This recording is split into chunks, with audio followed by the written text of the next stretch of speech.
Well, I got her down on the ground. She's on her gear now. And as you can see, it stays on its nose, on the nose wheel, just like we had planned from the beginning by moving the main landing gear back by 11 inches. I locked my rudder and centered the rudder pedals, so now everything is done properly. In fact, I could probably go ahead and take this off of here now and go ahead and operate the rudders. So, go up here and take hold of the rudders.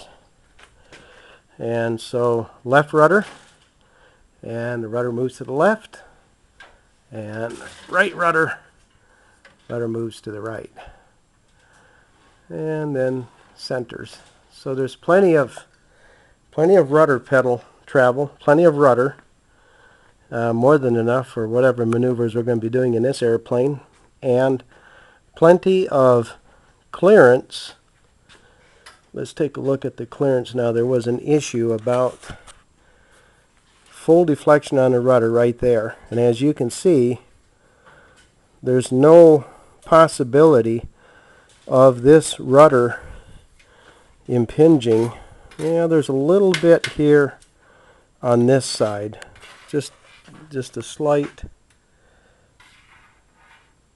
right there. So I'll have to adjust the pedal travel just enough so that it comes to right about here.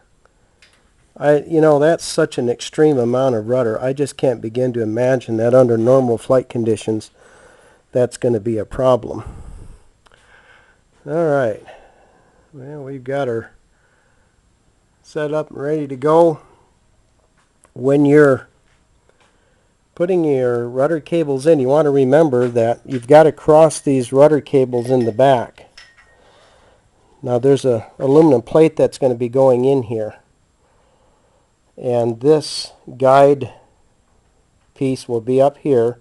It'll be riveted to the side of the plate that's going to go in right here, and that holds the cable up and away from the post, as well as I can't handle the camera and yeah, forget it.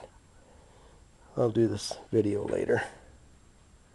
Anyways, cross your cables over, because when you push on right rudder, on the right rudder pedal, you want the rudder to go to the right. When you push on the left rudder pedal, you want to push the left rudder pedal and get the rudder to go to the left.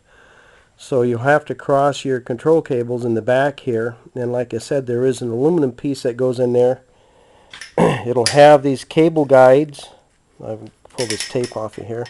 You'll have these cable guides that will come into play, holding the cable up and away from brushing against the aluminum tube, as well as one cable will be mounted slightly higher than the other, and that keeps the two cables, if you can see it here, it's kind of hard with the video to see at an angle that those two cables don't actually touch one another. Now I'm going to move it back down. You can see where I'm moving that cable, okay? So it's going to be up and out of the way, away from each other. So the two cables will not rub each other, and they will not rub on the airframe. And that's the purpose of those two cable guides that are included in your kit. Be sure and put those on before you rig your cables. Alrighty, next thing I'm going to figure out how to put this bungee cord in to keep my stick neutral, keep the elevator up at neutral. There's the elevator travel. So I want to rig the stick here so that it takes the pressure off. There's quite a bit of pressure to lift that elevator up, so I can see where that can be a concern for flying. But that's a minor problem to be solved. Like I said, the airplane is now setting on the ground on its gear, and next thing is I'll get the engine mounted and start running the wiring. Sorry for this video if it's kind of sickening the way I'm moving the camera around, but hopefully it'll turn out better.